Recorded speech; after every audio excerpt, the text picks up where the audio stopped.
In this episode of The Road to Unicum, we review the Thunderbolt. This is a Tier 6 American premium medium tank, which, as far as aesthetics and model, looks similar to the Tech Tree Easy 8 Sherman tank, but there are some pretty substantial differences in terms of the armor. So we've got the Easy 8 and the Tech Tree on the left and the Thunderbolt on the right. The upper hull on the Easy 8 has armor values in the low 80s, whereas similar areas on the Thunderbolt are almost double that, so in the mid to upper 150s, and the machine gun port is a quote-unquote weak spot, but at 81 millimeters, it's about as strong as the entire upper hull as the Easy 8. The turret on the Thunderbolt, the sides, are also substantially stronger, the 140 plus range, whereas you're looking at maybe half that on the Easy 8. The only place where the Easy 8 has stronger armor is the turret roof, but that's not really much of a benefit since these tanks are so tall anyway that most of the time opponents will not be able to shoot on your roof. They may have a shot on your cupola, but they won't be able to see your roof because you're too tall. The Sherman is a little bit faster and does have a better power to weight ratio than the Thunderbolt, so it has a little bit better top end speed, has better acceleration. For the record, disclosure, I've never played the Sherman, but I've seen them plenty in battles and have an idea of their mobility. The Thunderbolt's crew also comes trained with brothers in arms, and that doesn't count as a skill. So the first skill that you select, which is really the second skill in the tank, has an experience curve as if they didn't have brothers in arms trained, if that makes sense.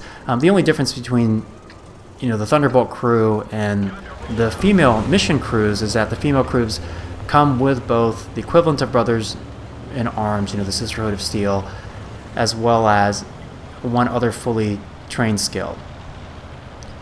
We're going to take a look at a couple battles. The first is a Tier 8 Windstorm, and then we're going to look at a Tier 6 Sacred Valley. The way that you can play this tank, just like with any tank, really changes a lot when you're bottom tier versus top tier. What I'll often do is go and float on this middle ridge up ahead, kind of on the right-hand side or slightly south, and watching the mini-map, you can see that 3 of their light tanks have pushed pretty aggressively into city.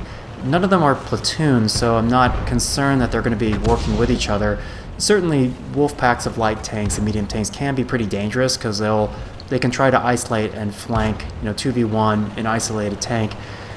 The reason why I play middle on this tank, middle ridge on this map in a medium or light tank, is that it gives you a lot of flexibility in terms of where you can go, and there's also a lot of workable hardcover. I really don't like going north. I find it's way too funneled, and you don't have the option of flexing around.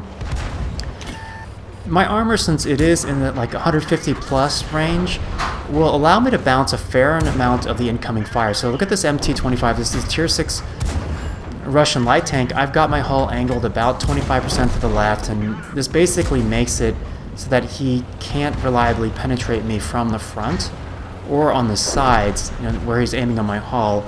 And these light tanks are doing what's commonly referred to as suicide scouting. They've put themselves into a situation where they can't extract themselves, or at least not without using massive amounts of hit points. And then I've got auto aim here and make a really silly mistake. I fire before that French light tank was out from around my Leo.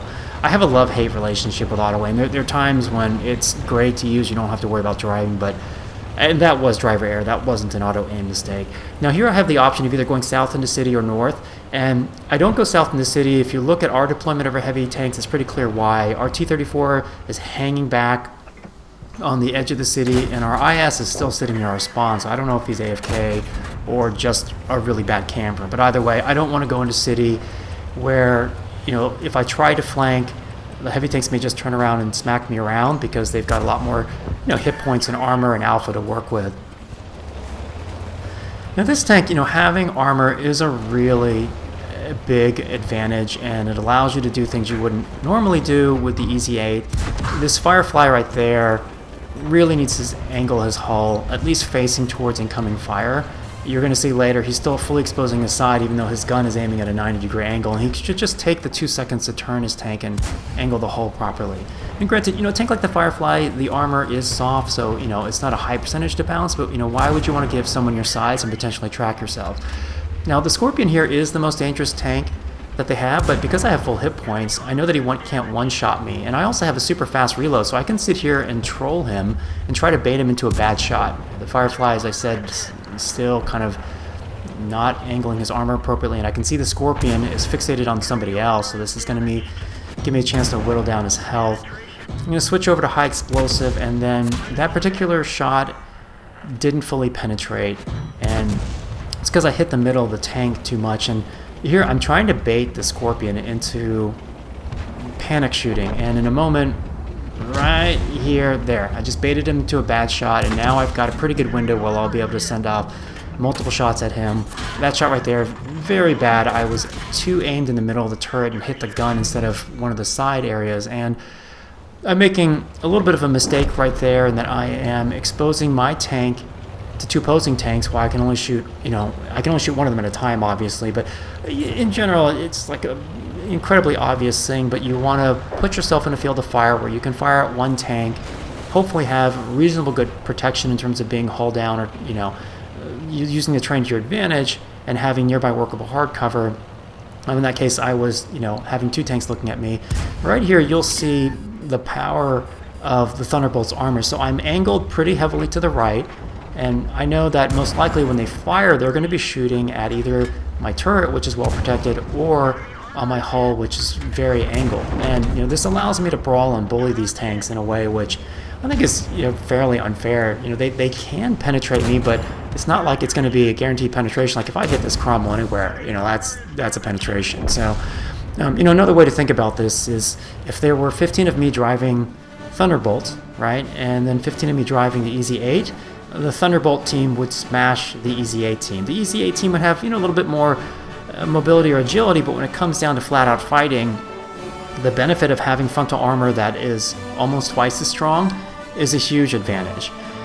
And this has kind of been a bit of a pattern in 2017. Wargaming has kind of moved away from their traditional philosophy on premium tanks. For a long time, premium tanks were, let's say, slightly weaker than a fully elited tank of the same tier. Now, I personally don't have any problem with a premium tank being as strong or as good as a fully elited tech tree tank, of the same tier. Good example of this is a Cromwell B, where from a combat perspective, the Cromwell and Cromwell B are pretty interchangeable. Now, of course, you could argue that by buying the Cromwell B or, whatever premium tank, you can skip the grind, and this is certainly true, and you do make more credits and train your crew faster, which can provide some benefits, but the in-combat mechanical advantages beyond those things is not meaningfully big, whereas I feel like the Thunderbolt has such an advantage over the Easy 8 that it becomes a pay for advantage type of scenario. And you'll see it since I'm top tier here and I've looked at their allotments of tanks, I'm very willing to go and engage in brawl because I know I have the armor to do so. Going back to the premium thing, part of the danger with a lot of the creep that we've seen in 2017 with the premium tanks is, it does create an environment where players who buy premium tanks are gaining an advantage over those who don't. I'm not using the word pay to win intentionally because I know people's jimmies get super rustled when talking about WOT, when the words pay for win are used, and it's true, like no amount of money spent on the game is going to make a poor player into a good player. It will raise any given player's performance, but will not make a bad player good, let alone average. This game has too high a skill cap and requires a lot of awareness and mechanical knowledge. Like this Thunderbolt, for example, should not be crossing my face here. If you want to get down there, you need to get down there before I came around the corner. And then here, you'll see me just working the good armor of this tank. And the only tank that I'm exposed to is the KV-1, and he doesn't have a particularly good field of fire because he's mostly looking at my upper hull and my turret, and I can simply, out DPM him. The other thing to think about, in terms of premium tanks and balance is that, any free-to-play game needs a healthy population of free-to-play players, people who are going to play the game because they enjoy it, but maybe don't have the willingness or the finances to spend on it. And right now, let me come back in a second. I make a mistake. I was not paying attention to what was going on behind me. We're getting flanked, and the second I took a shot from behind, I should have just drove forward.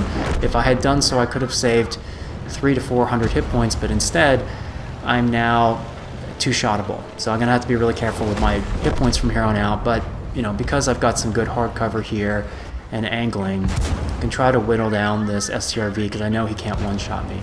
But you know, like I was saying, any free-to-play game, all online games, this is so true, need a healthy population. And the lower the population is, there's the perception that the game isn't doing as well, that it may be dying. Things like the queue times will take longer, and you know, that can create a vicious cycle where it materially impacts the population and game experience, right? So as a game developer, if I were a game developer, I want to maintain both a population of paying customers, right, doing things like the Cromwell B, which is, like I said, mechanically very similar to a Cromwell, but still putting it out there so that, you know, people with the money and the interest can buy it, right? And so paying customers are happy. The free-to-play customers are happy since the, you know, Cromwell B isn't really mechanically any better than a Cromwell, right? And so no one feels like they're getting, you know, putting at a disadvantage. Whereas I feel like with the Thunderbolt, that is kind of what's happening, and it's even more so happening with tanks at tier 8, such as the Defender and the Liberté and the Chrysler, where those tanks are outrageously good, you know, relative to their peers. And there's almost like why would you, if you could afford to buy them, why wouldn't you buy them, you know? For me, it's actually not terribly interested in buying those tanks because it seems so face roll that it would be kind of stupid. But, you know, people like winning, right? So, you know, some people will happily pay to give themselves an advantage to win, or because they don't want to be the one being taken advantage of by people paying on the other side. Now, you'll notice I flexed back to base here, and I backed way up. Originally, I was too far and realized, you know, I should back up so I have this ridge on my left so I can be, you know, shielding on my tank. The other thing which is really funny is my friendly T-14 who was in front of me was so far forward. It's like that old joke about you don't have to outrun the bear, you just need to outrun your friend, you know. And because that T-14 was ahead of me or closer to their tanks, he's the one who's going to get shot at, whereas I'm in a good hold down position. So Thunderbolt's a very strong tank. You know, I've in 80 battles platooned, sometimes not platooned with average players or whatever. I pulled like a 73% win rate, and my survival rate was 49%, which is really high, but it speaks to the strength of the armor. So I think, you know, if you like playing tier 6 battles, you enjoy American tanks with a decent armor profile that can play hull down and have good gun depression, the Thunderbolt is a good bet. It's a very good tank. Like I said, from a balancing perspective, there are definitely concerns, but yeah, I think most players would be happy with it. And I want to thank Triumph SP for the Thunderbolt gift, and I'm also going to be reviewing another tank that he purchased for me, the Tier 8 French Ravioli. Take care.